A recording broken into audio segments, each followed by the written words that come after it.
Добрый вечер, здравствуйте, рад всех видеть. Сегодня мы с вами поговорим на такую интересную тему. Человек или ситуация, что показывают придворные арканы? Это один из самых частых вопросов, которые задают мои студенты в моей школе Таро. И действительно это вызывает затруднения как у начинающих тарологов, так порой и у достаточно опытных. Придворный аркан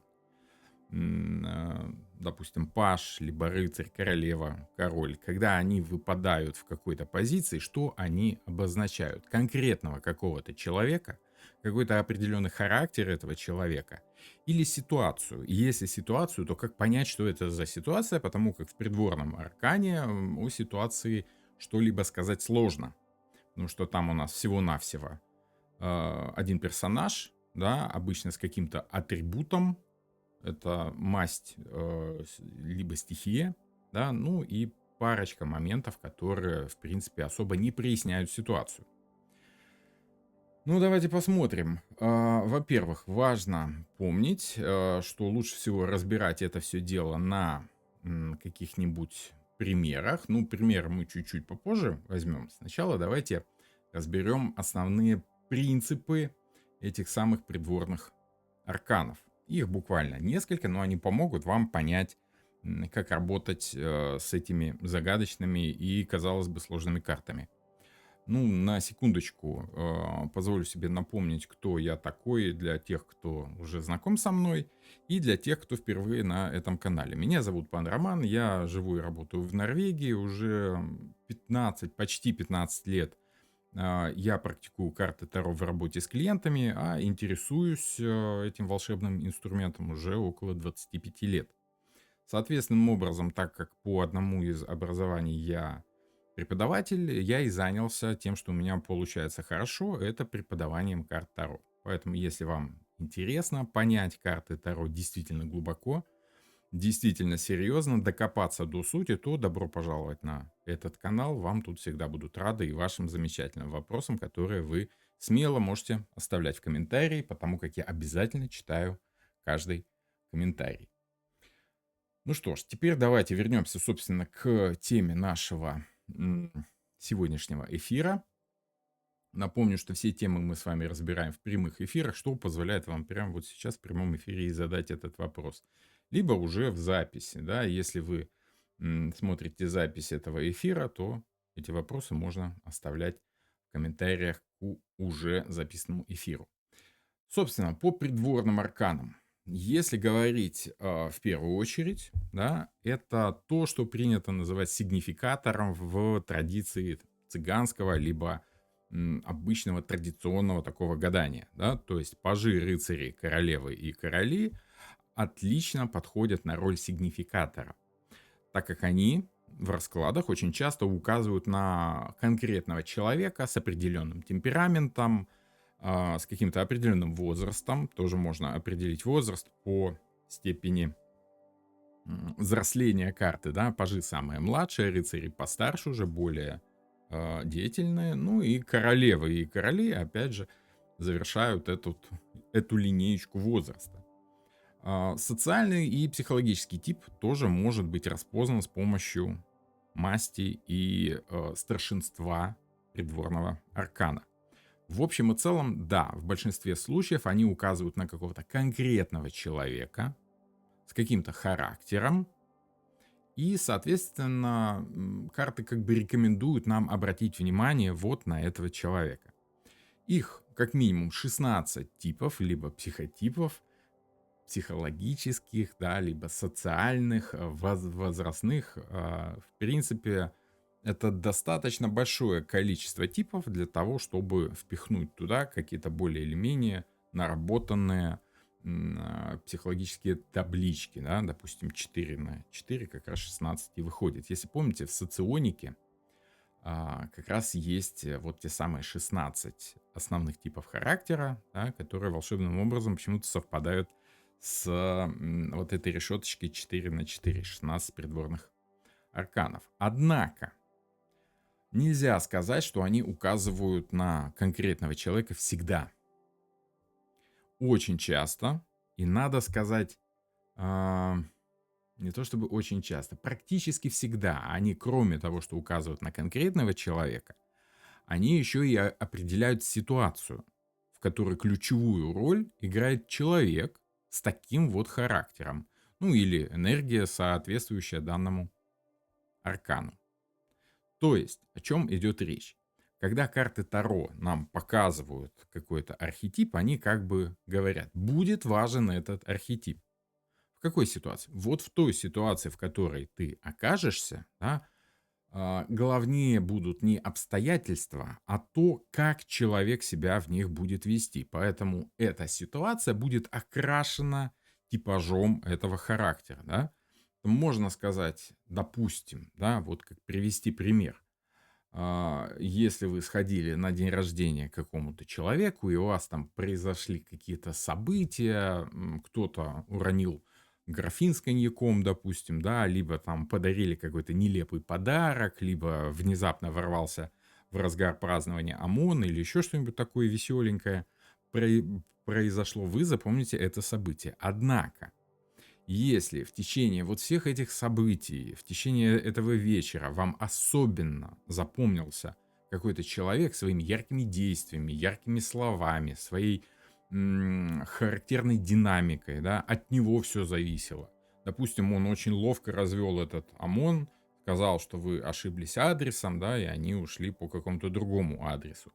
А, Подхватил как-то ловко, умело вот этот графин с коньяком, который вот-вот должен был разбиться, и таким образом спас все веселье, либо там еще что-нибудь такое. В общем, когда вы издалека как бы смотрите на эту ситуацию, вы вспоминаете не столько ситуацию, сколько характер какого-то человека, который участвовал в этой ситуации. То есть он выходит на передний план.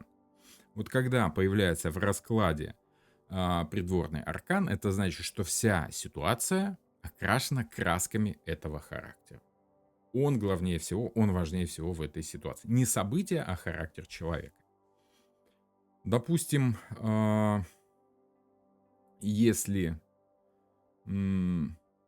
был у меня как-то расклад не так давно, там, где описание ситуации играл старший аркан, который называется Луна. Да? Соответственно, это некая тревожная ситуация, в которой стоит вести себя аккуратно, осторожно. Речь шла как раз о опасной ситуации на дороге, да, то есть вот чуть ли не дословно дальняя дорога вот по этой луне, опасная, осторожная ситуация, вернее, где нужно вести себя осторожно. И он стоял в каком-то тумане, в какой-то пробке. И так как он человек опытный, он вспомнил, что однажды ему корму, да, взад, как принято говорить у автомобилистов, чуть не въехала фура. Как раз вот в очень похожей ситуации. Просто вовремя успела затормозить. И он, памятуя этот момент, очень внимательно смотрел по зеркалам и увидел, как кто-то в самом деле, какая-то фура приближается, ровно как в тот момент, как в ту ситуацию, в давно уже прошедшую, чуть ли не забытую. Он вовремя завелся, вовремя вырулил на другую полосу, и вот эта самая фура ударила в зад машине. Вот только-только с того места он уехал, и тут же вот там произошло ДТП. И карта, которая выпала на его действия, называлась Король Пентаклей. То есть это человек, который управляет ситуацией с помощью накопленного опыта, материального жизненного опыта. Он разобрался в ситуации, вовремя вспомнил, подтянул из памяти нужный ресурс и принял единственно правильное решение уйти с дороги, потому что, по опыту понимал, что может быть плохо. И вроде бы с одной стороны старший аркан его предупредил о том, что нужно быть внимательным, осторожным, а с другой стороны всю эту ситуацию охарактеризовала придворная карта в виде короля Пентаклей, который являлся как бы управителем всей этой ситуации. Да?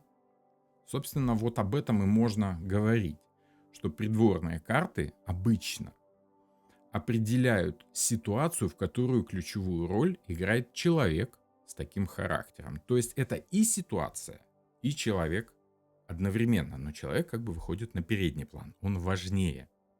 Надо сказать, что ситуаций без участия человека не бывает, ровно как и человека, оторванного от реальности, где-то какого-то там сферического коня в вакууме тоже не бывает. Человек обязательно привязан к каким-то внешним обстоятельствам, у него в жизни что-то происходит, он обязательно привязан к какой-то ситуации. Поэтому карта обычно указывает и ситуацию, и человека, но человек выводит на передний план. Надеюсь, доступно объяснил. Что еще говорят придворные карты, придворные арканы? В раскладе, если выпадает карта на совет, допустим, да, если вы хотите у карт совета, то карты рекомендуют действовать в духе вот этой придворной карты. Ну, то есть, если мы с вами видим королеву кубков, то, соответственно, мы можем, либо должны, либо для нас будет удобно действовать хладнокровно, логично и независимо. При всем этом отчетливо понимая, что мы не полностью понимаем ситуацию. Король мечей понял бы ситуацию полностью, сделал бы свои выводы и переиграл бы все по-своему. Королева такой силы пока не имеет, поэтому она действует спокойно, выдержанно, хладнокровно, логично, но при всем этом независимо.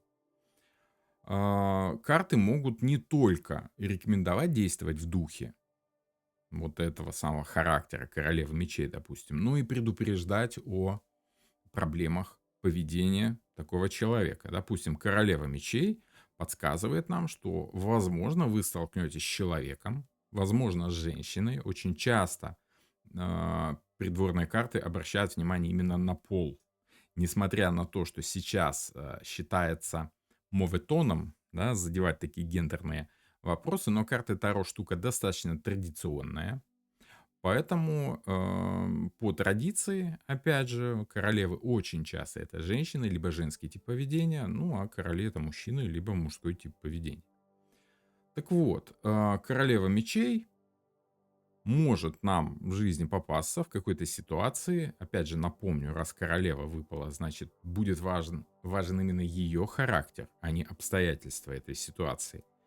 Ну и там, где вам хотелось бы, чтобы человек с вами вел себя, допустим, открыто, тепло, с участием, да, мы с вами наоборот будем видеть проблемы по королеве мечей. То есть будем видеть человека хладнокровного, логичного, не эмоционального, а наоборот логичного, ну и того, который будет вести себя независимо, вместо того, чтобы проникнуться вашими проблемами, да, вряд ли он вам поможет, если это по негативу. То есть одна и та же карта может говорить как о том, как стоит себя вести, ровно и о том же, как не стоит себя вести. То есть и совет, и предупреждение, да, это по сути одно и то же, только с плюсом, либо с минусом. Вот как-то так. Так, не стесняйтесь задавать вопросы. Сейчас мы с вами разберем примеры, и я обращусь к вашим вопросам. Ну и, соответственно, еще придворные карты очень часто, особенно если вы задаете вопрос, что же делать, да, и выпадает, допустим, какая-нибудь придворная карта, какой-нибудь придворный аркан. Это можно расценивать как совет не только и не столько себя вести подобным образом, но если вы понимаете, что вы не можете вести себя подобным образом, у вас не хватает качеств, либо опыта, умения, силы воли, духа, то можно обратиться к человеку с такими качествами, с таким характером, например, за поддержкой, за советом, за участием. Вот, допустим, король кубков — это яркий пример, что если у вас на душе тяжело, стоит прийти к другу, либо к подруге, которая может вас успокоить, да, рассказать что-то веселое, поддержать, поднять ваш дух, вашу мораль, и вы будете чувствовать, что, ну да, как бы ситуация сложная, но не так все плохо. В конце концов, есть в жизни и плюсы, кроме минусов. Вот еще такие моменты достаточно часто выпадают в работе с придворными арканами. Ну и, соответственно, если говорить о всей линейке придворных арканов, имеется в виду возрастной линейке, да, то есть по старшинству паж, рыцарь, королева, король, то они очень часто позволяют показать динамику роста, либо уровень контроля над ситуацией, динамику изменения личности в рамках этой самой стихии, этих самых мастей, да, каких-то ситуаций. Ну, допустим, рост от пажа Пентаклей до рыцаря Пентаклей говорит о том, что человек, допустим, ходил на работу и получал зарплату ту, которую ему предлагали, которую ему готовы были платить, и диктовать уровень этой зарплаты он, допустим, как паж не мог. Он мог только выполнять ту работу, за которую ему платят деньги. Рыцарь же Пентаклей, выросший в этой сфере, в этой стихии, да, он уже может сам запрашивать повышение зарплаты, он сам может искать какие-то способы увеличения этого самого заработка, да, допустим, если речь идет о пентаклях. То есть рыцарь действует более инициативно, более активно, более динамично, так скажем, в отличие от этого самого пажа. Тут мы с вами видим определенный рост. Королева и король уже будут говорить о более глубоком понимании и принятии этой самой стихии. Неважно, что это мечи как интеллект, да, как умение учиться, умение делать какие-то логичные выводы и предпринимать какие-то разумные действия. Либо это жезлы, как умение работать с желаниями других людей, как умение окунаться в социум, да. Пентакли у нас больше за материальную сферу отвечают, ну и кубки, соответственным образом, за сферу эмоциональную, за сферу чувственную. И короли будут, конечно, говорить о полном управлении, о зрелости человека, который участвует в какой-то ситуации, которая окрашивается именно его красками. Ну и, соответственно, короли являются властителями, владыками этой сферы, этой стихии. Итак, пажи — это начальный уровень обучения, подчиненность по каждой из стихий. Рыцари — движение вперед и вверх, активное влияние уже на ситуацию, а не просто подчинение, но еще недостаточная стабильность. Да? Королевы уже глубоко понимают, принимают эту самую стихию, и именно такие яркие характеры позволяют найти некий баланс в действиях. Не только и не столько активно управлять стихией, сколько брать от нее все самое лучшее. Но если вам нужно управление стихией, полное управление, если вы чувствуете себя зрелым пользователем своего, скажем так, интеллекта, либо желания жить по жезлам, либо своего здоровья по пентаклям, то, соответственным образом, вы понимаете, что это король, да, владыка вот этой самой сферы. Так что, в общем и целом, еще раз напомню, придворные карты говорят о том, что это может быть как человек, что вероятнее всего, так и ситуация, которая очень зависит от действий именно этого человека. Паш может как подчиниться ситуации, так и проиграть ей. Рыцарь вносит свою динамику в эту ситуацию, и все начинают замечать именно его, как он взаимодействует с обстоятельствами. Королева учит вас балансу, да, вовремя остановиться, взять то, что должно, то, что нужно, и ни граммом больше. Ну и король уже управляет этой стихией полностью. Он создает ситуацию, от него все зависит. Если он захочет, ситуация может закончиться совсем. Таким образом, наиболее предпочитаемые карты в изменениях, да, это, конечно, королевы и короли. Именно они говорят об управлении какой-то ситуацией. Ну и давайте посмотрим с вами парочку раскладов, парочку примеров из моей рабочей практики. Надо сказать, что я очень люблю брать в примеры как абстрактные ситуации, да, так и полностью реальные из моей практики, достаточно богатой, надо сказать. И очень часто карты выпадают именно в такой комбинации, которую очень хочется сохранить, записать, чтобы показать другим людям. Само собой, без каких-то без личной информации, без каких-то имен и слегка измененные по событиям, чтобы никто не мог догадаться, скажем так, да, имена и даты рождения чаще всего изменены. Тем не менее, этих ситуаций у меня достаточно много, я готов ими делиться, и в частности на курсе «Грамматика Таро», который у нас стартует в конце мая, уже можно сказать, что я практически озвучиваю сегодня начало набора на этот курс. Там мы будем с вами рассматривать порядка 70 раскладов. По каждой карте мы пройдемся и по старшим арканам, и по младшим, и по придворным из этих младших. И по каждой карте есть как минимум один расклад. В общем и целом мы разбираем все карты на живых примерах из моей рабочей практики. Это такой практический курс, можно сказать. Вот в частности, один из примеров не из курса, но скорее из недавней практики. Пришла клиентка, я не буду выносить сюда ее знак зодиака, просто потому что в данном случае это не очень важно. Жаловалась на недопонимание со своим начальником, да, то есть работа ей нравится, работой она довольна, но несколько замоталась, потому как на нее возложили достаточно большое количество обязанностей. Мало того, что дали больше работы, само собой зарплату подняли, вопросов нет, вопрос был не в этом, вопрос был в том, что ей сложно, а начальник не хочет ее в этом моменте понимать. Ну, сложно и сложно, всем сложно, да? Как бы раз ты хочешь расти, раз ты хочешь выбиваться в руководство, да, то, собственно, ну вот нужно стараться. Она как говорит, я не то чтобы там стараюсь выбиваться в руководство. Мне бы зарплату, чтобы повысили, ну и работа мне просто сама по себе нравится.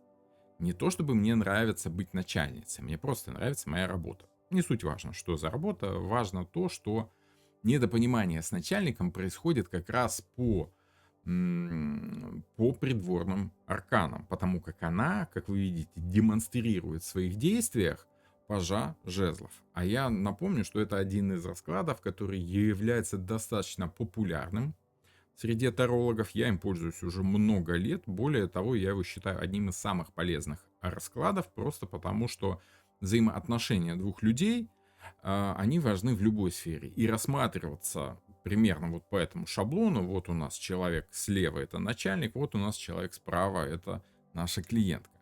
Неважно, что это, отношения личные, либо это отношения рабочие. В нашем случае отношения рабочие, ну и тут мы можем выделить 3 уровня взаимодействия людей. Мысли, чувства и действия. Да? Вот та самая стандартная троица, где каждая карта нам позволяет выделить отдельно, что человек думает по этой ситуации, что человек чувствует относительно текущих дел и как он в этом участвует, какие действия он предпринимает, что он показывает, демонстрирует всем людям, замешанным в этой ситуации. И мы с вами видим, что клиентка наша на уровне действия, она показывает пажа жезлов. А паж жезлов — это, соответственно, демонстрация того, что она подчиняется этой самой ситуации, причем подчиняется по социальному, по рабочему поводу. Да? То есть жезлы, социум, работа, желание. Но паж жезлов — это достаточно невысокий уровень обработки этих самых желаний, управления этих самых желаний. Это скорее подчинение. То есть стандартному пажу, обычному слуге, скажешь — он делает. Не скажешь — он делать не будет. У него своей личной инициативы особо нет. И, возможно, она показывает как раз вот в своей рабочей обстановке вот такую манеру поведения. Чем это обусловлено? Тем, что она чувствует, что по 8 мечей, это уже чувство, да, она завязла в этих сложных проблемах. Проблемы скорее интеллектуальные, проблемы скорее образа, способа действия. То есть, если бы она обработала информацию, которая есть у нее в работе, если бы она поучилась, постаралась, проявила некую настойчивость по мечам, не просто подчинялась бы ситуации, как она есть, а продавливала бы свои идеи, то, возможно, у нее бы что-то получилось. Но по мыслям она чувствует, что что-то показывать не надо. Что-то она скрывает от начальника, лезть в голову мы к ней не будем сейчас, я-то с ней пообщался, да, мы выяснили, что именно она скрывает, но в данном случае нас интересует именно придворные карты. А по придворным картам паж жезлов демонстрирует начальнику ее неготовность быть начальником, а он в мыслях как раз видит ее в виде королевы мечей. То есть для него ситуация развивается следующим образом. как бы она ни шла, ситуация должна зависеть не столько от обстоятельств, как это чувствуется нашей клиентке по восьмерке мечей, сколько от воли и интеллекта исполнителя. В данном случае, скорее, он ищет себе заместителя, потому как королева мечей очень часто при таких начальниках, да, выполняют роль как раз заместителя. Им можно поручить все, что угодно, они будут не только самостоятельно решать какие-то вопросы, но и управлять другими участниками этого соцсоревнования, скажем так. Она же демонстрирует пажа. То есть, возможно, если у нее есть какие-то подчиненные уже, она демонстрирует их неопытность, их, скажем так, слабые стороны, что вот их сложно заставить работать. Они хотят, как все нормальные люди, там поменьше работать, побольше денег получать. Начальнику такая точка зрения не особо интересна, ему важно, чтобы она проявляла в первую очередь свои деловые управленческие качества.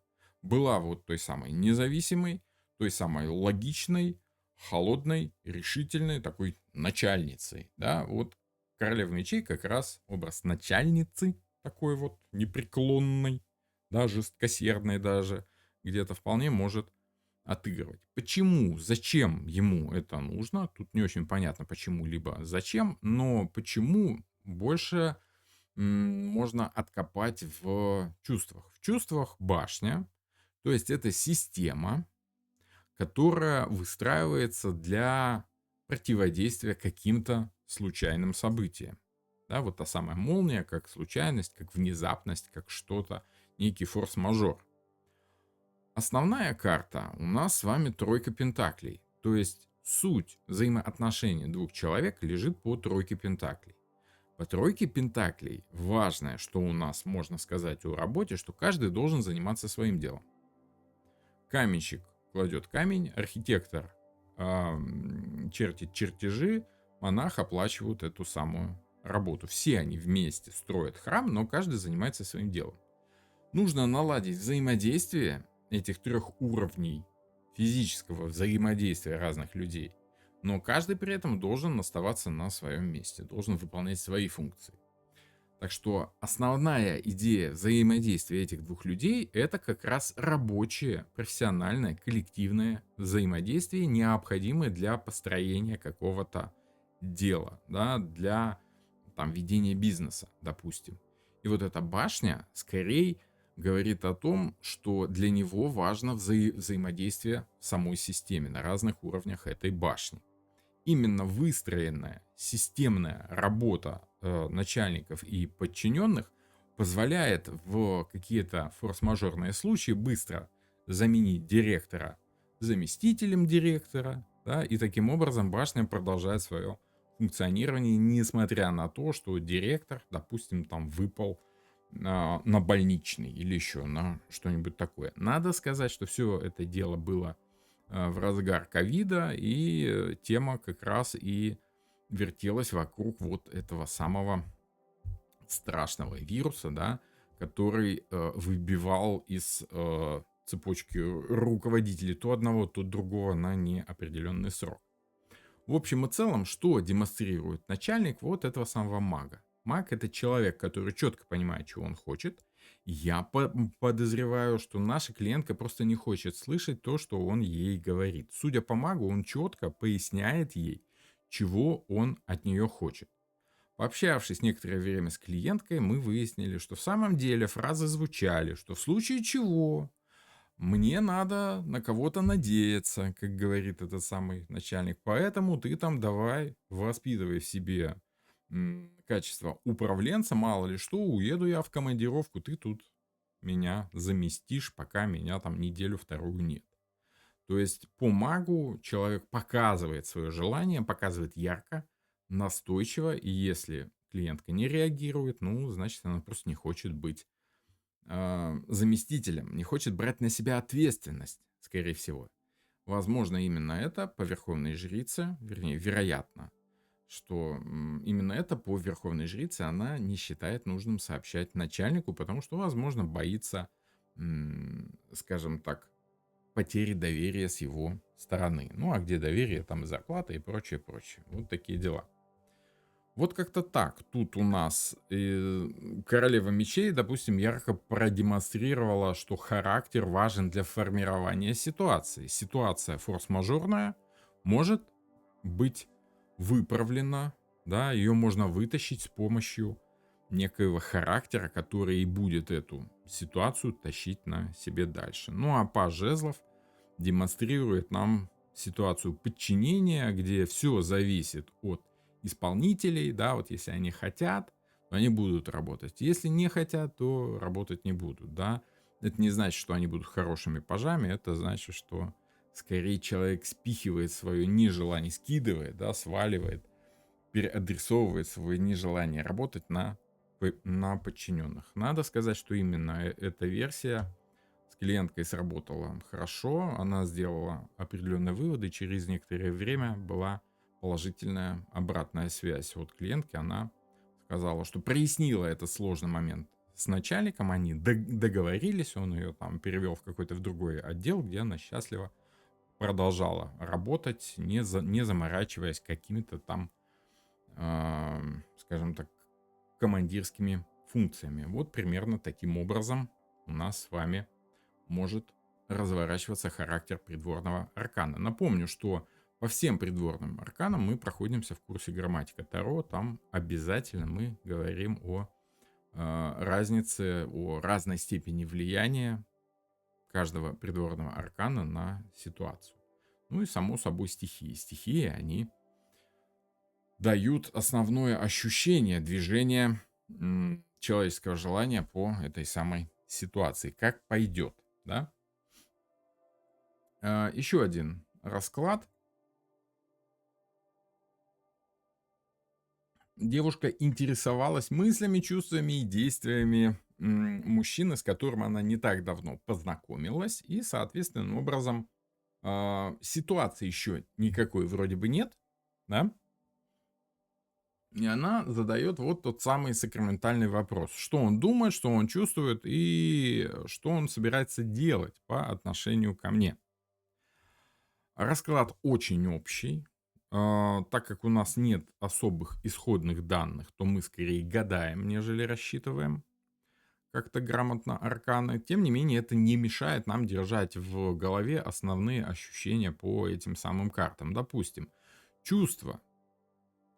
У нас с вами в чувствах молодого человека королева мечей. Что это значит? Это может значить при таком достаточно общем и простом раскладе, что он чувствует, что ситуация очень зависит от женщины. То есть это самая банальная трактовка, так скажем.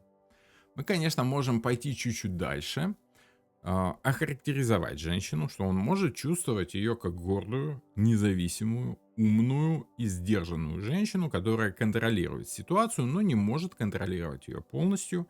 Поэтому вполне вероятно, что если у него там есть что-то в голове, то он может эту ситуацию повернуть в свою сторону, если будет умнее ее.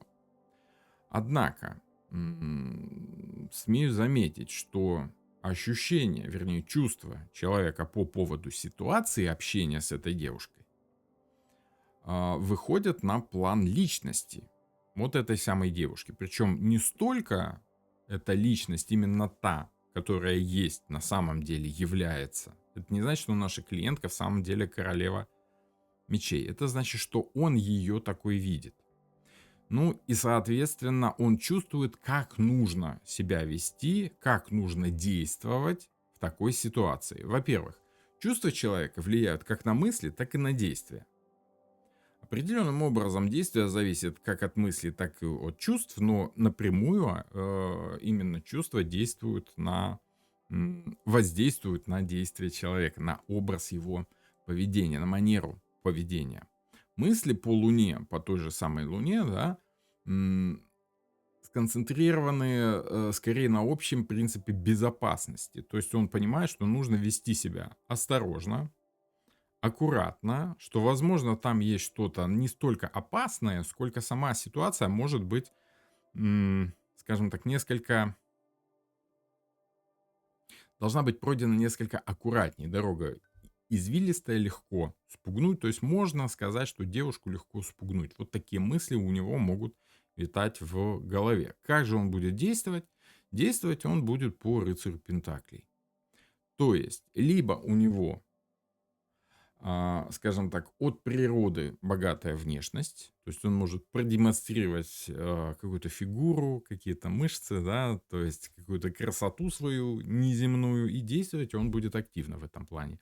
Либо, что более характерно для нашего с вами времени, и что зачастую от мужчин больше требуется, красота для мужчины вещь, ну, не всегда обязательная, так скажем. А вот финансовая состоятельность, тут уже чаще всего именно она и выходит на передний план. Поэтому рыцарь Пентаклей позволяет нам заключить, что действовать он собирается именно с этой стороны. То есть, как рыцарь, он не может полностью управлять ситуацией.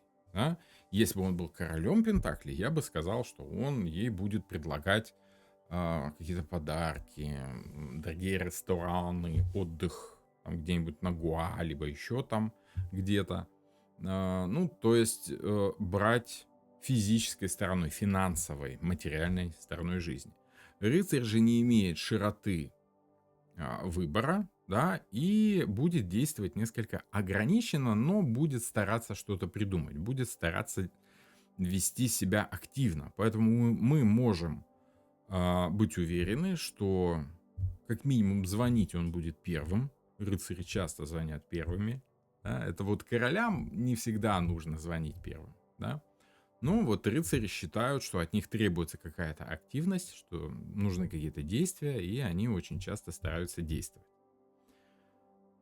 Вот как-то так. Так что можно сказать, что королева мечей в данном случае, она не доходит до головы молодого человека, но заставляет его чувствовать, что он столкнулся с крепким орешком, с девушкой, которая просто так не сдастся. Возможно, именно поэтому он выбирает такую несколько подчиненную манеру поведения рыцаря при королеве.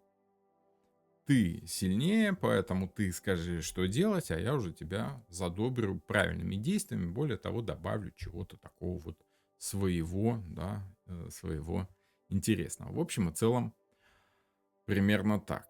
Расклады я, конечно, разобрал очень общо и достаточно быстро, без лишних деталей. На курсе грамматика Таро мы их разбираем более детально, с датами рождения. Ну, не столько с датами рождения, сколько с зодиакальными знаками, зодиакальными характеристиками. И это позволяет еще более объемно, еще более глубоко увидеть характер действий наших персонажей. Вот как-то так. Так, окей. Ну, что у нас по вопросам? Давайте задавайте свои вопросы, не стесняйтесь. Так, где-то у нас должны быть еще тут. Ага, вот чатик. Есть у вас какая-то секретная техника сигнификации или все стандартно? С чего вы начинаете? Я спрашиваю как раз о дате рождения. Меня интересует знак зодиака. Он позволяет в общем и целом почувствовать характер человека и, соответственным образом, прикинуть, как в той либо подобной ситуации манера поведения человека будет подсвечиваться именно его характером. Потому что королева мечей, допустим, от женщины-льва, да, несколько отличается от королевы мечей какой-нибудь рыбы, допустим, да, это будут разные королевы мечей. Именно это дает нам такое богатство разнообразия характеров и непредсказуемых ситуаций. Это всегда очень интересно разгадывать такие ребусы, такие загадки. Так, окей. Давайте почитаем чатик, что у нас там в чатике. Ольга Прудько, здравствуйте, я тут недавно, очень нравится, как вы объясняете. Второй, я новичок, ваши объяснения помогают почувствовать. Спасибо. Подскажите, знакомы ли вы с оракулом Симбалон? Симбалон — это достаточно астрологический оракул. Мне не очень нравится, как там выстроены астрологические соответствия, поэтому я его особо не рассматриваю. Те же самые астрологические соответствия можно найти в стандартной колоде, в классической колоде, лучше так звучит, Артура Эдварда Уэйта, и, соответственным образом, именно этим астрологическим соответствием я и обучаю на своем курсе «Грамматика Таро». Это основной курс, который стоит пройти всем, кто хочет не только глубже разобраться в картах Таро, но и увидеть некоторые астрологические соответствия. Но уже более глубоко мы копаем на втором уровне обучения на курсе «Логика Таро». Он будет стартовать чуть-чуть попозже. Дина Толщанова спрашивает: если младший аркан выходит в вокзале для двоих или в раскладе на отношения, все энергии — это энергии одной из сторон или третье лицо в отношениях? Тут все зависит от того, как вы изначально сформулируете этот самый расклад. Если вы формулируете, что это мысли человека по поводу оппонента, то, соответственным образом, это показывает нам картину поведения, либо представляемый характер оппонента. Да? То есть, что человек думает о нашей клиентке, так скажем. Если же вы сформулировали вопрос изначально, что человек думает по поводу ситуации, как он себя чувствует в этой ситуации, то, соответственным образом, придворная карта будет указывать на характер его мыслей, его поведения, его чувствования ситуаций. Если вы будете размыто просто выкладывать карты с размытыми формулировками, без четкого понимания того, что какая карта значит, то у вас и будут получаться размытые, не очень понятные ответы. А это не очень удобно. Как трактовать старший суд? Страшный суд. Как трактовать страшный суд в качестве совета? Все очень просто. Нужно понимать суть карты. Суть страшного суда — это выход наружу, освобождение от каких-то давлеющих, сдерживающих обстоятельств. Поэтому это скорее выход наружу. Выйти наружу, признаться, да, что-то такое, освободиться, уволиться, развестись, выйти из игры. Как-то так. Действовать, выходя на свободу, освобождаясь от того, что вам неприятно. Вот основной совет по страшному суду. Когда в отношениях выпадают пажи, что значит? Что угодно может значить. Тут скорее от ситуации зависит. Чаще всего пажи значат, что что человеку сложно делать то, что ему хочется, что он вынужден делать то, что надо. Значение пажей, вот был вопрос в начале эфира, значение пажей как новость, да, либо какое-то известие. Да, в самом деле есть традиционно такое значение у пажей. Почему?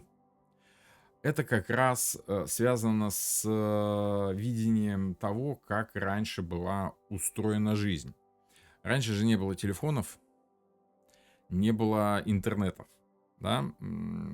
Даже почты не было до там более или менее вменяемых этих самых властителей. Но тем не менее, если богатый человек имел слугу, с письмом он отправлял именно слугу, именно пажа. Ну, не понесет же он сам письмо. Поэтому, если раздается в богатом доме стук в дверь, открывается дверь, а там стоит чей-то слуга, то с большой долей вероятности это было письмо от кого-то. Вам просили передать, вам просили тут письмо принести и прочее, прочее. На словах, либо в записочке. Пересмотрите исторические фильмы, и вы поймете, что пажи очень часто выполняли эту функцию. Это просто-напросто традиционное, скажем так, значение этой карты. Средневековые люди при виде спешащего куда-то пажа понимали, что он либо выполняет чью-то задачу, либо несет кому-то письмо. Добрый вечер, пан Роман. На взрослую женщину выпал паж жезлов, и вопрос, как она себя видит, как трактовать. Паж жезлов — это скорее человек, который достаточно слаб в социальных связях, да, не знает людей, не чувствует, что там люди хотят от нее, не очень понимает, как себя вести в обществе и прочее, прочее. То есть такой новичок в социуме, да, а я не знаю, а я боюсь людей, а вот я бы пошла в гости, ну а что я там буду делать, да? Я бы пошла там в какой-нибудь фитнес-клуб. Но там же все будут смотреть на меня и что-то хотеть непонятно чего. Или смеяться будут. Что там, что они хотят от меня, непонятно. То есть такой человек, который не очень понимает, что нужно хотеть в социуме, скажем так. Ну и опять же, в какой ситуации этот вопрос был задан, да, что за проблемка у этой взрослой женщины, о чем шла речь на консультации, все это очень-очень важно. А если на манеру поведения выпал аркан, звезда или иерофант, а не придворный, мы можем сказать, что поведение как у звезды или у иерофанта? В ряде случаев, в ряде случаев. Ну, то есть не обязательно. Глубинный смысл карты, он важен в первую очередь. Но если вам не хочется копать в глубину, то можно просто брать какие-то такие вот внешние, да. Как был какой-то вопрос, в Телеграме часто задают вопрос, поэтому подписывайтесь на Телеграм-канал, ссылочка есть в описании к этому видео. На канал Пан Роман Таро, так и называется. А, При обращении к некоторым тарологам обращал внимание, что иногда значения карт читаются как журнал веселой картинки. То есть тройка пентаклей как ремонт. Да, там в самом деле люди занимаются каким-то стены чинят, да, вроде бы. Или колесница как коляска с новорожденным. Также учитывается, какая карта какой обращена, куда смотрит. Правомерна ли такая трактовка. И как понять, когда углубляться в символизм, а когда трактовать вот так буквально. Ведь и такие трактовки бывают ситуативно удивительно точными. Надо сказать, это так называемое цыганское гадание, да, это такой термин. И обозначает он как раз вот очень хорошо, а Анастасия нам описала такие вот случаи, да, когда внешний вид карты, простая, банальная такая вот визуальщина намекает как раз вот на то, на что было бы хорошо обратить внимание. Это вот та самая другая сторона карт Таро, где вы уже выбираете, как вам работать. Либо углубляться в смыслы и докапываться до сути проблем, либо просто решать какие-то банальные задачи, такие вот, которые по большому счету большинству клиентов и нужны. То есть, в самом деле, да, Луна это может быть на новолуние, да, Солнце это может быть днем, либо ребенок на Солнце может указывать, что нужно присматривать за ребенком. Просто вам говорят, обратите внимание на ребенка. Волшебным образом вот этот ребенок, который присутствует на карте, коррелирует с советом позаботиться о ребенке. А основное смысловое значение карты Солнца — это как раз забота. И с одной стороны мы понимаем смысл, а с другой стороны чаще всего этот смысл и связан с этим визуалом. Понимаете? Просто визуал можно на поверхностном уровне обрабатывать, а можно углубляться в суть. Мне интереснее углубляться в суть, потому что это дает объем при гадании. Это дает понимание сути происходящих событий, а не просто демонстрирует их как немое кино. Поэтому я бы рекомендовал и использовать вот эту саму цыганщину, которую я использую очень часто, но и не забывать о смыслах. Тут вот таким тарологам стоит задать вопрос. Ну, это-то понятно, да? А смысл-то какой? И если человек может вам и в смысл прогуляться, да, значит, это толковый таролог. А если он только вот на уровне такой цыганщины, ну, таких специалисток выше крыши. Понимаете? Тут уже выбирать нужно. Пан Роман, скажите, насколько корректно экология это про природу, да? Вот корректно это правильная формулировка, да? Корректно, этично, я бы сказал этично. Смотреть в раскладе мысли других людей. Это каждый выбирает себе сам. Я обычно руководствуюсь не внешней формой, там, корректно ли смотреть мысли других людей, либо некорректно. Я пытаюсь понять, зачем клиенту это нужно. Если клиент пытается улучшить жизнь себе и своему партнеру, и вообще не привнести в эту ситуацию ничего плохого, а скорее, наоборот, улучшить, да, увеличить количество добра на этой отчаянно нуждающейся в этом планете, тогда да, тогда это вполне корректно. На самом деле стоит отступить на пару шагов назад. человек пришел к вам за каким-то добрым советом, либо за советом, как сделать гадость. Вот совет, как делать гадость, не надо давать.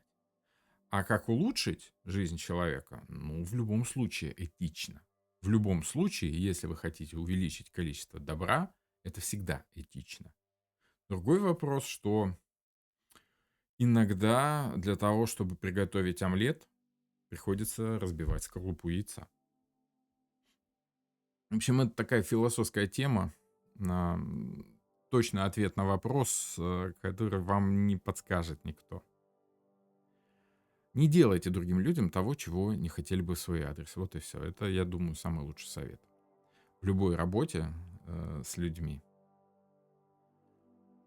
Так, Валерия спрашивает, а рыцарь не указывает на то, что финансов не так много и действия будут ограничены?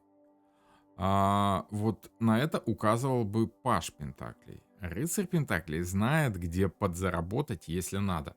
Ну, то есть, если надо, он проявит и инициативу, и как бы подсуетится, заработает еще денег.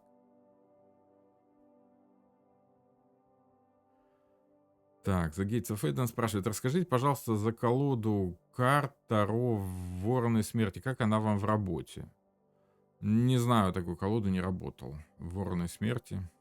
Вороны Смерти, Вороны Смерти, не знаю. Я стараюсь работать с классикой. Она действительно глубокая, она в самом деле обладает очень широкой символикой, гораздо более широкой, чем любая современная колода. Так, а можно вдогонку вопросик? Да давайте, конечно. Маяк Верховной Жрицы, очаг маг. Указывает ли это на занятие магией или эзотерикой? Ну, если по-цыгански смотреть, то да.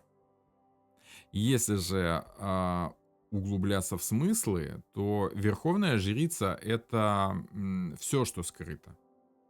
Это может быть и, скажем так, черная бухгалтерия, это может быть и диагностика заболеваний, это может быть и археология, да, выкапывать то, что скрыто, да. Что угодно может быть. Тут важно понимать ваш характер, чтобы понимать, к чему у вас есть склонности. А Верховная Жрица укажет на то, что, скажем так, характер этого действия. А маг, опять же, может указывать на то, что человек сам знает, чего он хочет. Может быть, даже не знает, но очень хорошо чувствует, чего он хочет. Поэтому в данном случае я бы сказал, что толковый ответ на ваш вопрос можно дать после толковой консультации. Добрый вечер, пан Роман. Хочу спросить, как интерпретировать карты Солнца и Луна, башня на прошлое человека. Как угодно. Дело в том, что если мы не знаем ни что за человек, ни с чем связаны вопросы, то есть если вы просто спрашиваете, что в прошлом у человека было, и у вас выпадает Солнце, Луна и башня, то в общем можно сказать именно по смыслам. Солнце — это какая-то забота. Либо, может быть, ребенок был у человека, либо ему приходилось заботиться о ком-то, либо в его адрес было проявлено много заботы, и это было для него очень важно. Это самое общее, самое базовое. Луна — это, опять же, интуиция, тревожность, это инстинкты, это комплексы. Возможно, комплексы с того самого детства у него тянутся. Так может быть, да? Буквально, банально, очень простенько. Ну и башня — это накопленный опыт, который тоже говорит о том, что этот опыт можно применять до поры до времени, пока на старуху не найдет проруха, да? Не найдется проруха. То есть более или менее, в общем, мы можем какие-то эмоциональные ощущения у человека ухватить. Но для того, чтобы конкретизировать ответы по картам Таро, вам нужно хотя бы в общем понимать, что там это за человек, что у него за характер, по поводу чего вы интересуетесь его прошлым. Это какие-то финансовые вопросы, либо вопросы здоровья, либо семейные, либо личностные какие-то характеристики. Тогда уже можно как-то сужать эти очень широкие архетипы. А старшие арканы — это очень широкие архетипы. А как формулировать эти самые вопросы в раскладах?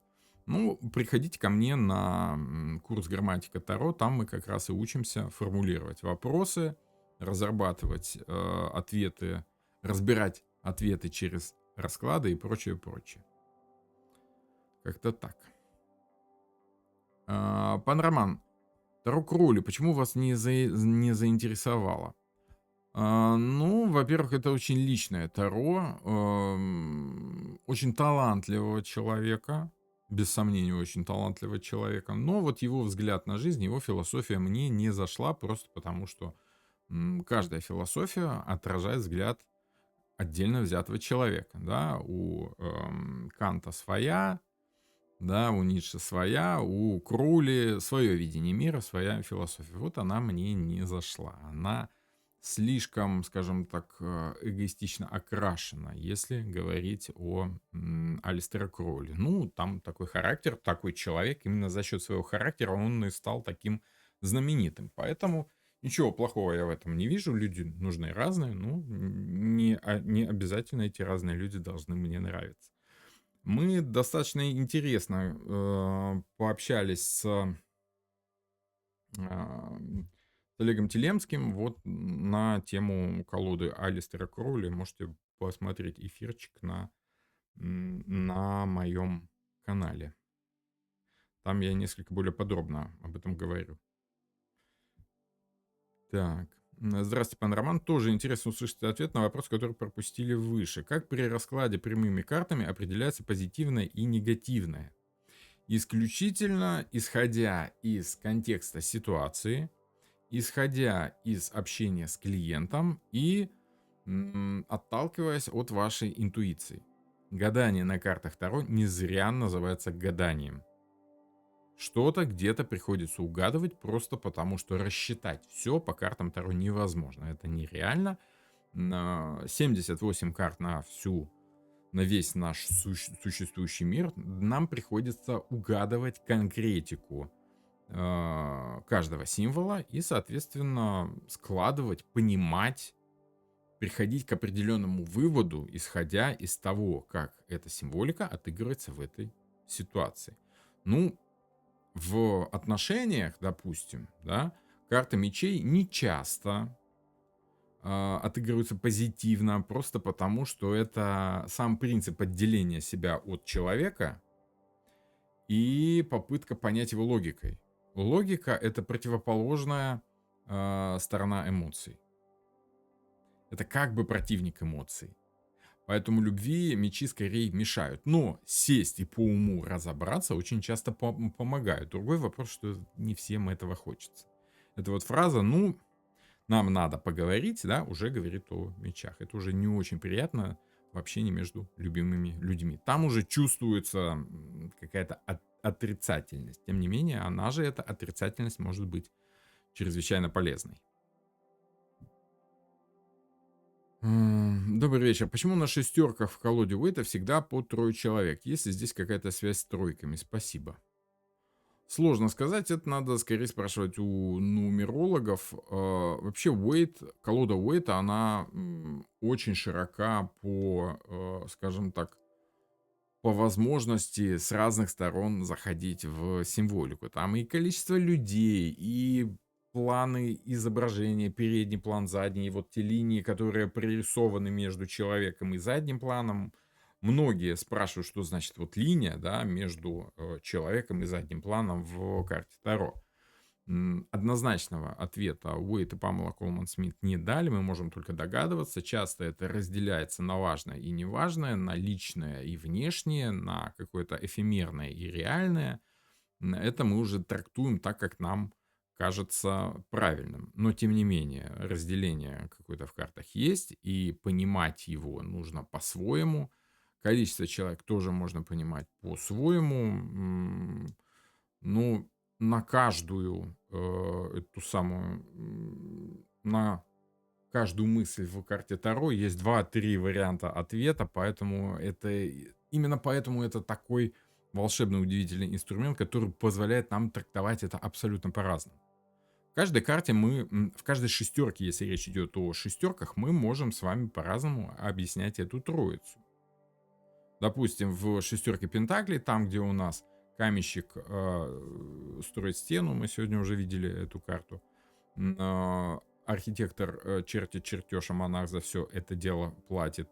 У нас отображена, допустим, история вот та самая байка, притча франкмасонов, да, что 3 степени управления, 3 степени братства, да, подмастерье, мастер и грандмастер и прочее, прочее.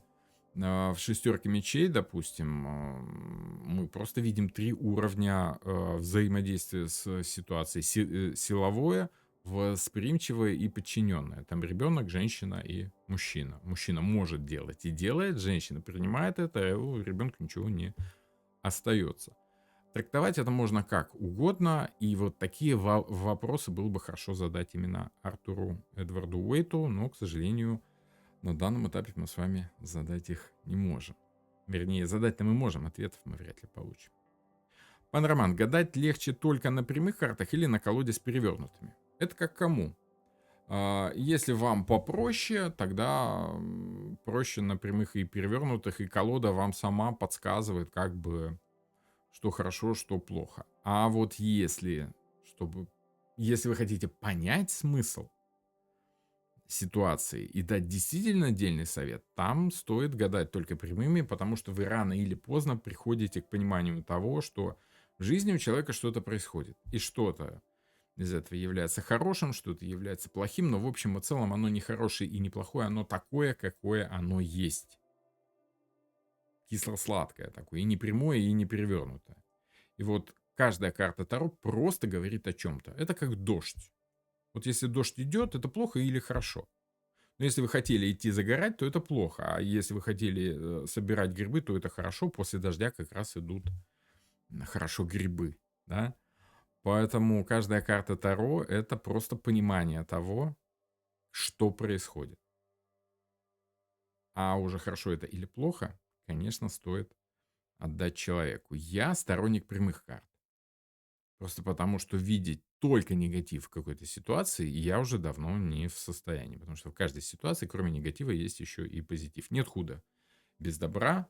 Каждый дождь в чем-то полезен. Да? Даже если кажется, что он вам очень мешает. Поэтому я бы рекомендовал работать прямыми картами, хотя это сложнее. Прямыми картами приходится угадывать, что там плохого, а что хорошего. А перевернутые вам как бы говорят, это плохо, все. Некогда объяснять, это плохо. Расскажите, пожалуйста, какими раскладами вы пользуетесь для прогноза карьеры квирента в той или иной предметной области? Какие карты указывают на успех, а какие на провал? Ну, скажем так, опять же, от человека зависит. Все зависит от того, чего он хочет добиться. Если он хочет добиться денег, об успехе будут говорить пентакли, допустим. Если же он хочет строить карьеру, то там либо мечи, либо жезлы. Если же он хочет получать удовольствие от работы и чувствовать себя нужным, тогда это кубки. И вот такое разделение по стихиям как бы подсказывает, что будет чувствовать человек по одной либо по другой ветке развития ситуации. А старшие арканы будут говорить о каких-то глобальных принципах, разбирая которые с человеком, с клиентом вы и поймете, устроит его этот принцип или нет. Допустим, там развитие, движение дальше, либо просто желание как бы сохранить стабильность в этом мире. Так что нет каких-то карт, которые однозначно говорят, что что-то хорошо, и однозначно говорят, что что-то плохо. Потому что русскому хорошо, то немцу смерть. И, соответственно, наоборот. Кейт Фролова, добрый вечер. Сегодня опоздала на эфир. Ну, не совсем опоздали. Мы тут как раз вот разговариваем, общаемся. Дина Толчанова спрашивает, работали ли вы когда-нибудь с бездетными парами? Работал. У меня сейчас такой запрос от квиринки. Причина, почему в паре нет детей, возможно получить из Таро, или это запрещенные вопросы типа срока смерти. Ну, никто вам не запрещает смотреть то, что вам хочется, просто с опытом вы понимаете, что в каких-то вопросах, в каких-то темах нет смысла.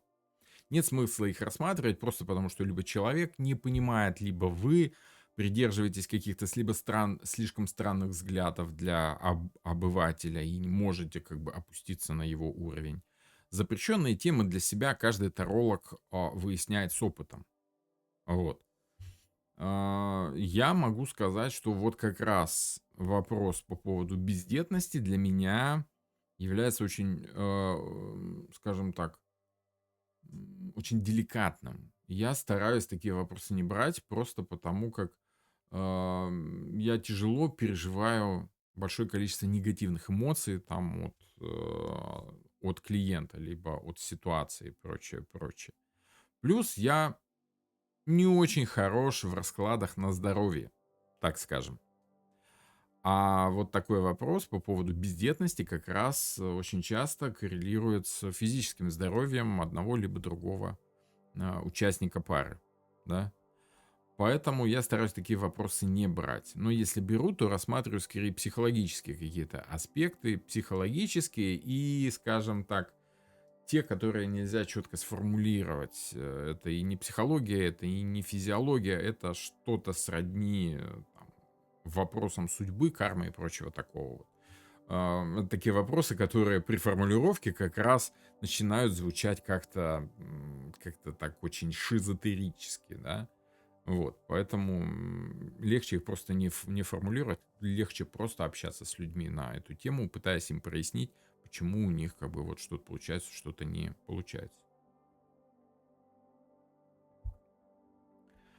Пан Роман, скажите, когда мы дождемся эфир по Николаю Чиколе? Вы обещали.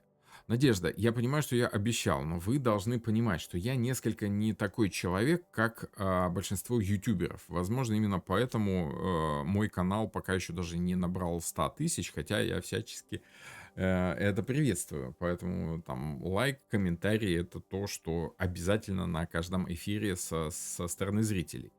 Но темп моей работы, он несколько не такой скакучий, да, как у большинства ютуберов. Они там пуляют по 3 видоса в неделю, чаще всего это какие-то поверхностные видосы, да. Я же стараюсь как-то глубоко заходить в тему, подготавливаться к каждому эфиру. Не просто там сделал раскладик и тут же его там выпалил в пространство и тут же забыл. Более того, большая часть моего рабочего времени занята работой с людьми, работой с учениками, как с индивидуальным обучением. Да? Все утро у меня заняты учениками, с которыми я занимаюсь индивидуально. Вечера у меня заняты либо эфиром на YouTube, там одним, либо в лучшем случае двумя эфирами в неделю. Причем там 3-4 темы мы ведем параллельно, у меня нет возможности сразу все без подготовки выпуливать. Либо курсы, да, вот те самые групповые занятия, которые тоже нужно проводить, чтобы как-то кормить семью. Да, кроме того, что с Ютуба я не зарабатываю почти ничего. Поэтому YouTube это для меня ну, на втором-третьем месте по важности работы, понимаете? Как рекламная площадка он очень хорош, но полностью уходить в него с головой, ну, тогда мне придется бросать практику и придется бросать обучение, за что я буду существовать. Поэтому некоторая ограниченность и, скажем так, замедленность в выходе роликов, она, скажем так, обусловлена тем, что мне нужно много работать помимо YouTube. Вот. Я не столько ютубер, сколько таролог, понимаете? В отличие от большинства успешных ютуберов-тарологов, которые больше ютуберы, чем тарологи, понимаете? Так что тут уж по Николете Чиколе, ну вот мы с Алиной будем, наверное, что-то делать, потому как ей эта колода интересна, и мне эта колода, ну, забавно, интересно. Ну, я думаю, что мне будет кого вам посоветовать по этой колоде. А, Танюша спрашивает: добрый вечер, только присоединилась к вашему эфиру. Скажите, как вы относитесь к тому, чтобы смотреть вопросы здоровья на Таро? Я лично отрицательно. Я считаю, что в современном мире врачи могут смотреть вопросы, связанные со здоровьем, гораздо более результативно и качественно, нежели тарологи, астрологи и прочие эзотерики. В случае, если врачи бессильны, да, вопросов нет. Стоит обратиться к толковому, знающему, опытному специалисту там, по Таро, либо астрологии, либо нетрадиционной медицине, но нужно быть очень предельно осторожным, Почему? Потому что очень много шарлатанов в эзотерике в принципе, и в частности в сфере здоровья в эзотерике. Это очень, скажем так, жуликоопасная тема. Поэтому я туда даже не лезу, чтобы от греха подальше, чтобы никто не пришел, не выставил мне каких-то претензий, что я там что-то не так увидел, не так понял. Я в этом не разбираюсь. В здоровье я не разбираюсь, туда не лезу. За себя, а отвечать могу. Эти вопросы я смотреть не буду. Как справляются люди, которые смотрят там здоровье и предсказывают там излечение там с помощью карт Таро, тема не ко мне. Надеюсь, вы продолжите эфиры с 7 основными значениями арканов Таро. С нетерпением жду. Да-да-да, это одна из основных тем сейчас. Она более или менее хорошо идет. Более или менее популярна. Тут я хотя бы угадал.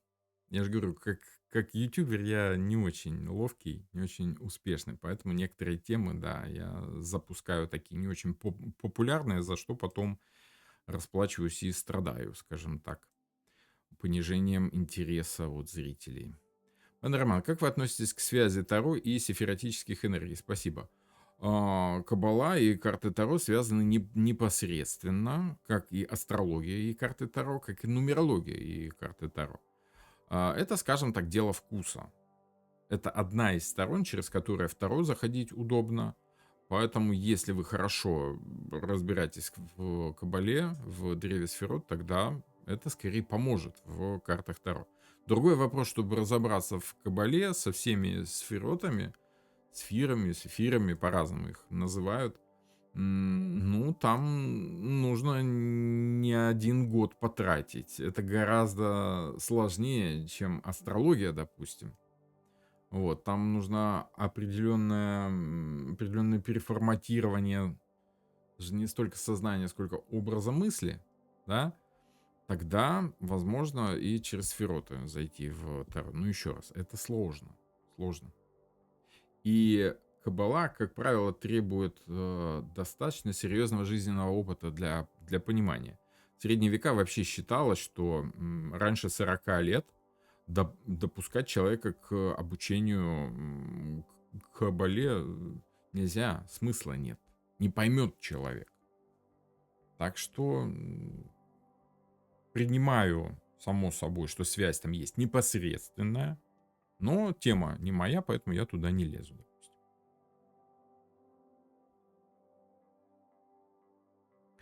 А есть смысл обращать внимание на подколодную карту? Это называется карта на дне колоды. Подколодная как-то звучит как-то так не очень. И как можно спросить эгрегор Таро, правильно ли я его поняла при трактовке? Тема эгрегора Таро — это очень глубокая тема. Ее разбирать так, чтобы объяснить, что это такое, ну, это сложно. Да, это здесь мы сейчас с вами не проясним. Но, скажем так, чем меньше посредников у вас между вами и информацией, которую вы берете из коллективного бессознательного, допустим, да, кому-то нравится тема эгрегоров, а кто-то видит это как коллективное бессознательное и архетипы. Мне больше нравятся архетипы, нежели эгрегоры, да. Я не любитель энергии и обожествления каких-то желаний, да, каких-то абстрактных понятий. Эгрегор — это, скажем так, попытка придать форму какому-то абстрактному понятию. Вот. Это, опять же, взгляд на карты Таро чуть-чуть с другой стороны. Для меня проще осознавать, что не я обращаюсь к какому-то эгрегору, а что я обращаюсь напрямую к информации с помощью символики Таро. Чем проще, тем понятнее и легче работать вашей интуицией. Чем больше между вами информации, неких форм, неких эгрегоров, неких посредников, великих учителей Шамбалы с планеты Нубиру и прочее, прочее, тем сложнее, тем более сломанным становится ваш телефон, понимаете? Поэтому чем проще, тем лучше. Так, добрый вечер всем. Пан Роман, где можно узнать цены на ваши расклады? У меня в личных сообщениях. Контакт есть в описании к этому видео. Обязательно проверяйте номер ВКонтакте, Телеграма и Ватсапа, номер есть в описании к каждому видео и на моем сайте. Вот, там я отвечаю на все вопросы по раскладам, по обучению и прочее, прочее. Роман, делал расклад, выбор на тему 2 работ. На новую выпал рыцарь жезлов. В принципе, понял, и так сошлось. Хотелось ваше мнение услышать. Ну, рыцарь жезлов — это, во-первых, нужно уметь будет общаться с людьми, быть достаточно инициативным и двигаться. Это не та работа, которая простенькая, спокойненькая и сытненькая. Это скорее нужно будет поактивничать, но там есть шанс, что вас, возможно, заметят и предложат что-то получше. Крайний рыцарь жезлов у меня чаще всего вот так прорабатывается. Пан Роман, что значит системное значение карты? Где можно найти, поскольку не все курсы Таро дают их надлежащим образом? Системное значение карт — это, допустим, ну вот что такое система Таро? Да? Давайте я вам покажу, что такое система Таро в моем понимании. В моем понимании система Таро — это вот такая штука. Да? Это когда карты Таро укладываются в какую-то схему достаточно логично. В данном случае я работаю с системой астрологических соответствий Юрия Хана, с которой я познакомился лет, наверное, 15 назад еще. У Хана я не учился, но его система мне очень зашла именно в тот момент, когда я искал какую-то систему Таро, когда я понял, что эти символы между собой связаны каким-то образом, и стандартное обычное разделение 3 раза по 7 было как-то слишком примитивно для меня. И я подумал, что, наверное, как-то было бы хорошо завернуть по знакам зодиака. Начал копать, искать и нашел Юрия Хана. И буквально там с первых же там его видео, 2-3, я понял, что это именно та система, которая нужна. Тут старшие арканы обоснованно привязаны как к зодиакальным знакам, так и к домам и планетам зодиака. Ну и соответственным образом младшие арканы, как часть этой системы, по-своему привязаны обязательно к стихиям. Да? То есть масти тут соответствуют стихиям зодиака, алхимическим стихиям. Вот эта система. По системе можно гораздо глубже понять символику карт Таро и работать ими гораздо более объемно, смыслово и умно. Поэтому, если вы хотите лучше, глубже и адекватнее в применении к работе понять карты Таро, я приглашаю вас на свой курс, который называется «Грамматика Таро», где мы вот в общем и целом рассматриваем эту систему. Эта же система у меня в общем описана в плейлистах «Старшие арканы» и «Смысл жизни по старшим арканам». Но, конечно, лучше все это пройти через практический курс, который, кроме информации, дает вам еще и ощущение карт Таро, а это в картах Таро очень важно. Вот. Ну и в завершении могу сказать, что кроме грамматики Таро у меня есть курс логика Таро, где мы вот на этих астрологических соответствиях планетарных, зодиакальных и астрологических в принципе останавливаемся очень так очень серьезно. Затрагиваем глубоко с пониманием, почему символика Таро именно такая. Вот, скажем так. Это уже следующий уровень понимания системы Таро, скажем так. Вот, так что либо самостоятельно смотрите плейлист «Старшие арканы Таро» и «Смысл жизни» по картам Таро, либо, если хотите бустануться серьезнее, да, погрузиться глубже, добро пожаловать на курс «Грамматика Таро». Лия Таро спрашивает: я в таком восхищении о ваших роликах о Норвегии. Мгм. А когда будут видео на другом вашем канале? Как вы обустроились на новом месте? Ну, более или менее. Семейный канал пока на паузе по ряду причин. Я не хочу их озвучивать просто потому, что не хочу выносить их на широкую публику. Это незачем людям знать. Вот. Пока не до этого, скажем так. Так. Мгм. Пан Роман, скажите, пожалуйста, как часто вы применяете в работе кельтский крест?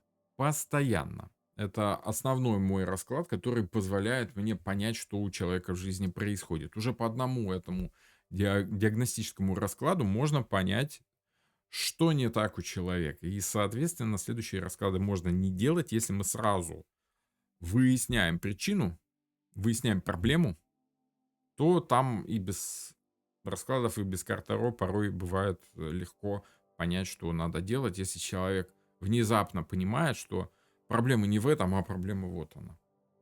Что это крайне полезный расклад, который я использую постоянно и в первую очередь.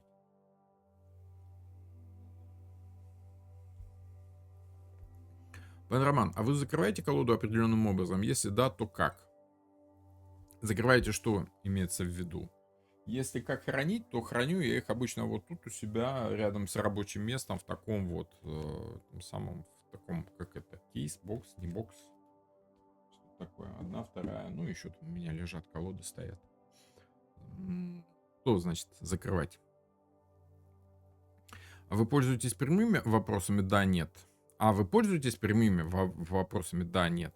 Правда, что каждая карта отвечает на эти вопросы? Или лучше не задавать так в лоб? Задавайте как хотите, но дело в том, что на вопросы «да» и «нет» карты отвечают, ну, не то чтобы карты, человек отвечает на этот вопрос с помощью карт. Ему сложнее ответить на черно-белый вопрос, скажем так. Карта Таро показывает эмоцию и ситуацию, а вот положительна ли эта ситуация по отношению к проблеме человека, либо отрицательно, может быть понято тарологом, либо самим клиентом, исходя из ситуации и исходя из итогового аркана. Да? То есть аркан просто говорит, что у тебя будет. Хорошо это или плохо, ты уже должен понять сам. Ну, если в самом деле работать серьезно. Как именно это прояснить? Ну, вот как раз такие примеры мы и разбираем на грамматике Таро. Алексей Мартыненко пишет. Роман, спасибо за ответ про рыцаря жезлов. Да, именно активная работа и общение плюс психология. Ну, в добрый путь. Пожелаю удачи. По поводу вопросов беременности, пишет Дина Ракутина. Если Таро сразу указывает на физические проблемы, отправляем к врачу. И никаких прогнозов не нужно давать, особенно в вопросах бесплодия. Ну, я, скажем так, не если Таро указывает на физические проблемы, отправляем к врачу, а в принципе, если человек ко мне приходит с вопросом, касающимся здоровья, я, не доставая карты Таро, уже отправляю его к врачу. Я говорю, что лучше всего к врачу. В первую и последнюю очередь.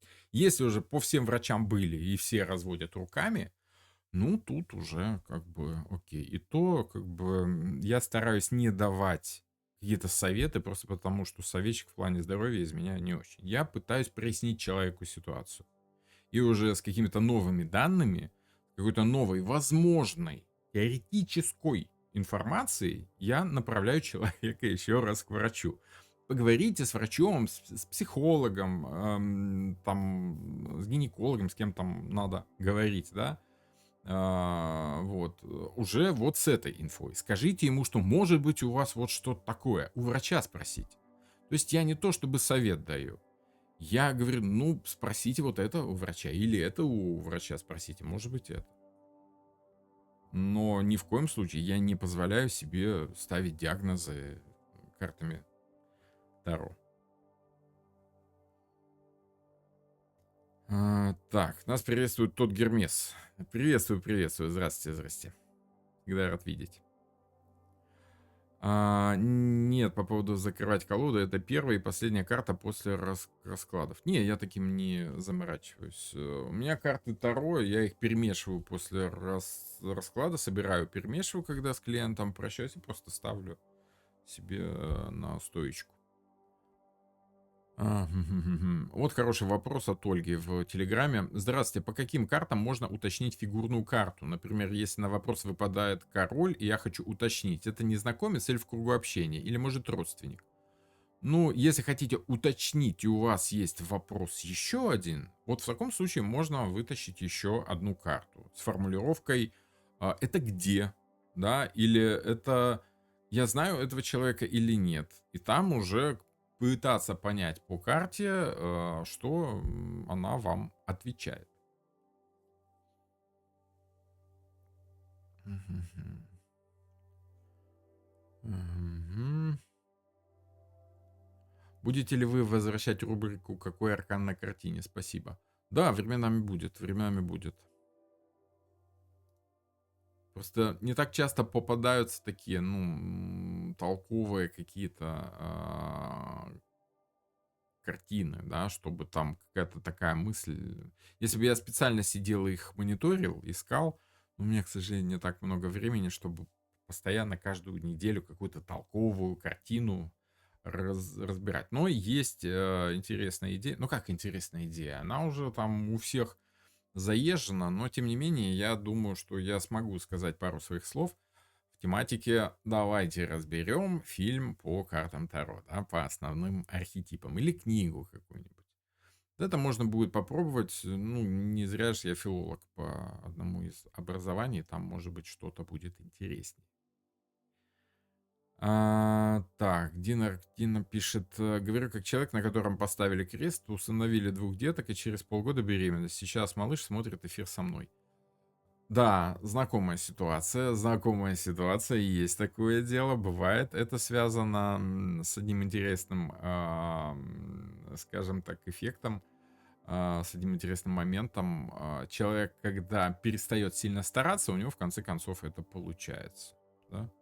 То есть, возможно, вы слишком сильно старались, а когда расслабились, организм понял, что стресс прошел, теперь можно и ребенка заводить. Да? Обычно такое бывает у, как я говорю, слишком умных людей. Слишком умные люди слишком волнуются по этому поводу, слишком сильно хотят. И, как-то, знаете, если слишком сильно сжать на шариковую ручку, то вы порвете бумагу, а почерк лучше не станет. А вот если спокойнее и расслабленнее, то линии получаются плавные, естественные, природные. Да? Так, если сигнификатор мужчины королева мечей, а женщины рыцарь мечей? Не очень понял вопрос. Ну, сигнификатор и сигнификатор, окей. Значит, работайте с учетом того, что у людей такие характеры. А если человек жесткий скептик, спрашивает Дина, и просится на расклад ради интереса, стоит ли за него браться? Я нет, не берусь. Я просто спрашиваю, зачем вам надо, если он говорит, ну, мне вот интересно, получится, ну-ка, погадай мне там что-нибудь, а я там увижу, ты умеешь или нет. Я сразу говорю, до свидания. Ты зря только тратить время. Ага, Панораман, ваше мнение о колоде Таро, Шепса и Керро, что думаете, кому она больше подходит? Понятия не имею, не интересовался этой колодой. Вы не представляете, сколько сейчас колод, особенно последние пару лет, особенно с распространением популярности искусственного интеллекта, сколько сейчас появилось новых колод.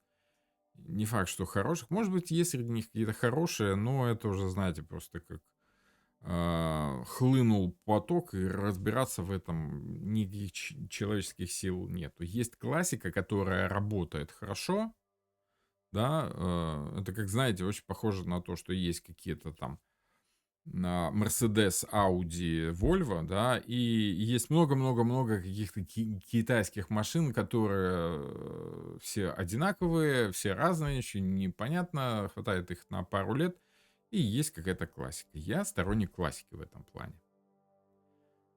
Вот. Рубрика «Давайте разберем» супер, жду с предвкушением. Ну, посмотрим, посмотрим. Посмотрим, как она зайдет всем. Так,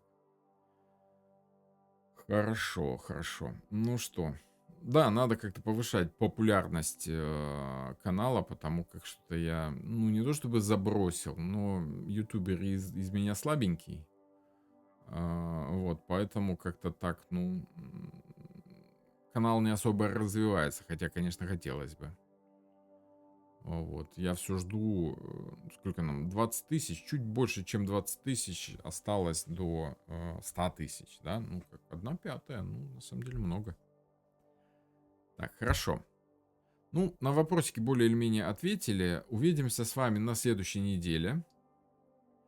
Вот. У меня клиентка по маникюру художница, хочет нарисовать колоду метафорических карт. Что можно ей посоветовать о стиле?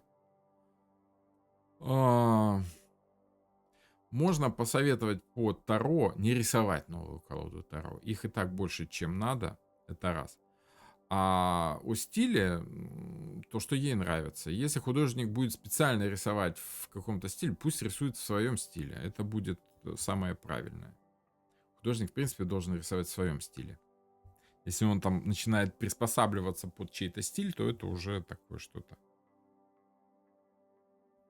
Единственное, что могу сказать по поводу колоды Таро, пусть она состыкуется с каким-то толковым тарологом. Вот, потому как просто сесть и нарисовать, такого добра хватает. Даже красивого добра хватает. Вот умных колод Таро крайне не хватает. Они закончились еще в прошлом веке. Вот, поэтому тут такое. А как рисовать? Ну, карты Таро должны быть четкими, понятными. Символика должна считываться сразу, потому что когда вы гадаете, вы не должны вглядываться долго, там что-то там такое, какие-то детали, что там, где. Э, Карта на столе должна читаться сразу, символ должен угадываться, и он должен быть чистым, понятным, очевидным, а не таким, а что это значит, непонятно. Должно быть четко, ясно, понятно, что такое. Так, окей. Давно интересует... так, а что там еще, что там еще? Пан Роман, ваша самая любимая колода и просто симпатия. Самая любимая колода — это колода Уэйта. Это самая крутая колода всех времен и народов. А визуально, ну, мне нравится Terra Volatile. Визуально составляющая отличная. Просто великолепная. Она красивая очень. Очень нравится Golden Art Nouveau Таро. Это клон Уэйта, итальянской художницы, имя которой я постоянно забываю. Современная колода под Art Nouveau. Такое среднее между Art Nouveau и комиксовой современной манерой рисования. С золотым тиснением, там а-ля это самое итальянцы, да, Висконти Сфорца, вот намек на Висконти Сфорца. Это моя рабочая колода. Вот я ее уже много раз показывал, она очень яркая, очень такая цветастая, блестящая. Ну вот мне очень нравится. Не знаю, там поймает, не поймает этот самый фокус, вряд ли. У меня автофокус выключен. Вот. Очень толковая колода. Ну, как-то так. Монару люблю, просто потому что люблю творчество этого художника Мила Монары. Четко угадываемая колода — это светлого провидца, а для вас? Не люблю светлого провидца, там, наоборот, какая-то мутноватая для меня колода. Давно интересует очень наивный вопрос. Нужно ли проговаривать вопрос для расклада вслух, даже если находишься один? Или, если я правильно понимаю процесс, можно задавать вопрос в своих мыслях. А это так, как вам нравится, это так, как вам удобно, это так, как вам практичнее, это как у вас работает. Я, если работаю с клиентом, когда задаю вопрос, когда нет. Но в основном мне вполне хватает проговаривать у себя в голове. Но если прямо с клиентом работаю, вот так серьезно, да, то можно озвучить легко. Особенно если он там теряется, не очень четко понимает, какой же вопрос хочет задать, мы с ним вместе формулируем вопрос, и тогда можно и озвучить. Почему и нет? А марсельское таро ваше отношение? А марсельское таро — это традиционное таро, которое менее содержательно в символике, нежели Уэйт. Уэйт мне нравится именно потому, что он очень богат по символике, и символика вся очень толковая. Очень толковая символика. В Марселе символика в основном только в старших арканах. И то как бы менее богатая, нежели в колоде Уэйта. А как выбирать темные и светлые колоды? Так, чтобы нравилось. Так, вопрос исчез ваш вопрос, исчез куда-то. Но если по выбору темных и светлых колод, то это самое... Для меня лучшая колода — это нейтральная колода. Я не особый любитель там темных, светлых колод. Мне нравятся колоды, которые четко проясняют символику. А символика, она не темная и не светлая. Символика — это символика. Дождь — это просто дождь. Для кого дождь зло, а для кого дождь как бы добро. Но по сути дождь — это просто дождь. Что вы думаете о колоде Черное Таро? Ничего, не думаю. А что я должен думать о нем? Еще одна колода Таро.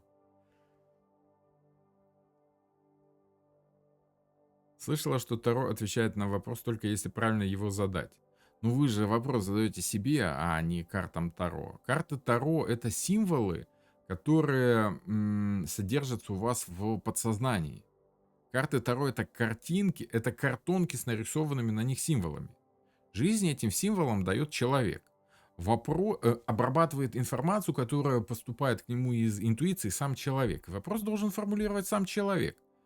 Кто-то к себе, если для него это так просто. Если у вас эгрегор Таро, вы задаете вопрос эгрегору Таро, великому и могучему. Если там у вас, если вы общаетесь там со своей анимой, да, или с тенью внутри себя, с помощью их работаете, да, то им формулируете вопрос. А если понимаете, что просто пытаетесь почерпнуть информацию из символики, вы просто черпаете информацию из символики. Просто ваш вопрос из разряда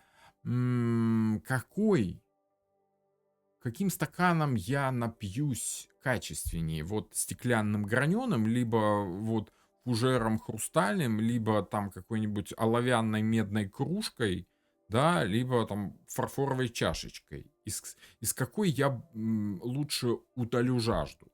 Жажду можно просто вот можно из-под крана просто руками пить, понимаете? Вот. Чашки — это не важно. Важно, как вы пьете. Вот как-то так. Можно ли комбинировать темные и светлые в одном раскладе? Я не рекомендую комбинировать две колоды Таро в одном раскладе, потому что это очень похоже, ну как сказать, делать бутерброд из двух видов колбасы.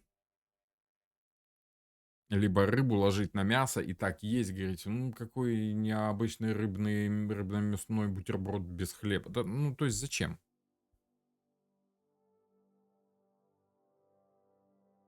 Темная колода — это одна крайность, светлая колода — это крайность другая.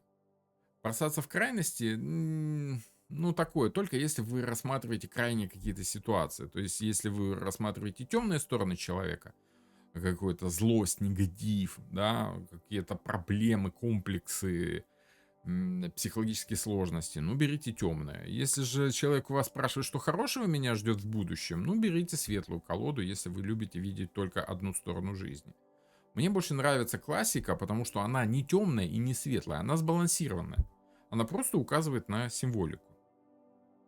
Понимаете? Вот. Хорошо бы создать колоду, основанную на книге «Властелина колец». Мне кажется, в этой книге много символики и философии. Вам кажется очень не зря. Дело в том, я не помню, как зовут этих авторов, переводчиков, Муравьев, по-моему, или как. Есть несколько переводов «Властелина колец», и любители, фанаты «Властелина колец», фанаты Толкина бьются в спорах между тем, какой из переводов «Властелина колец» круче и правильней. Это вечный спор, и он никогда не закончится. Лучше всего, конечно, читать в оригинале, но я не настолько хорошо знаю английский язык. Тем не менее, есть очень интересный перевод «Властелина колец» с комментариями переводчиков. И там чуть ли не на 500 страниц этих комментариев одних, которые подтверждают, что что Джон Рональд Руэлл Толкин, он не только сам признавал, что он не просто писал философскую книгу, он сам признавал, что это крайне религиозная вещь, крайне религиозная тема. Эти отсылочки к мифологии, к философии, к религии. Это не просто отсылочки, это прямые отсылки. И вот это очень интересный перевод. Я вам крайне рекомендую прочитать «Властелина колец» в переводе именно с комментариями переводчиков. Загуглите. Это один из самых известных переводов. И вот, да, там очень-очень круто. Там очень круто. Это величайшее произведение. Круче «Властелина колец» фэнтези нет. Именно потому, что оно основано целиком и полностью как на религиозных мотивах, так и на мифологических. По сути, одно и то же. Вот. Это монументальный труд великого человека. Это я без лишнего пафоса говорю. Или по циклу романов Кинга «Темная башня». О, это любимый цикл романов моей жены Кинга. Я читал Кинга. «Темную башню» я так и не дочитал до конца, просто потому что я бросил еще до того, как Кинг закончил писать этот цикл. Кинга очень тяжело читать. Кинг в основном заинтересован не столько в философии, сколько в психологии. Причем в психологии почему-то исключительно, ну, не исключительно, но по большому счету, ну, вот как в «Сиянии», да, либо в «Оно», а, в психологии детских травм. Когда взрослые обижают детей. Что там в детстве у него такое было, судя по всему, что у него в каждом произведении, у него вот красной нитью вот идет эта тема детских комплексов. Поэтому это очень тяжелое чтиво всегда, и Кинга я не очень люблю при уважении к стилю. Ну, вот он что-то мне так не очень. Вот, хотя раньше читал. «Зеленая миля» — божественная тема, божественная вещь, конечно.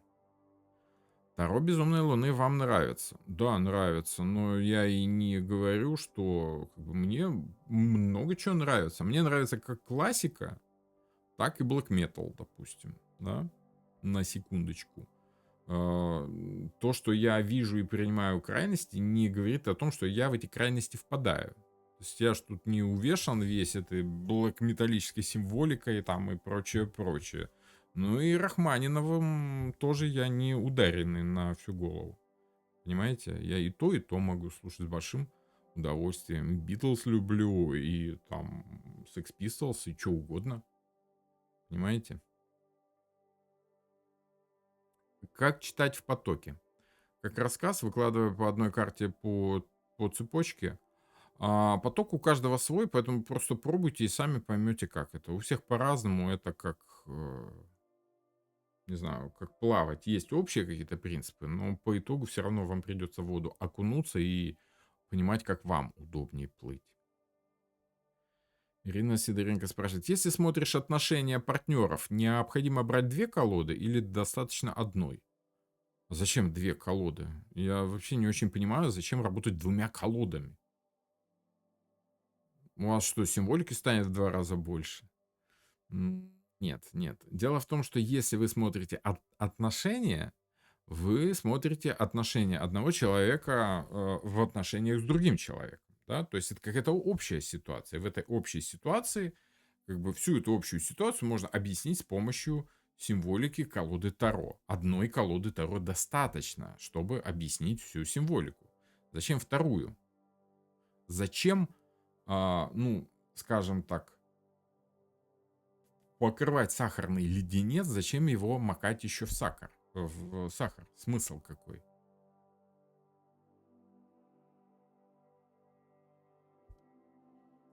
Достаточно одной колоды.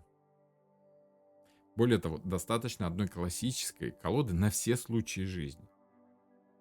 Каждая колода Таро, изданная после там Уэйта и Кроули, это просто как-то вариации на тему.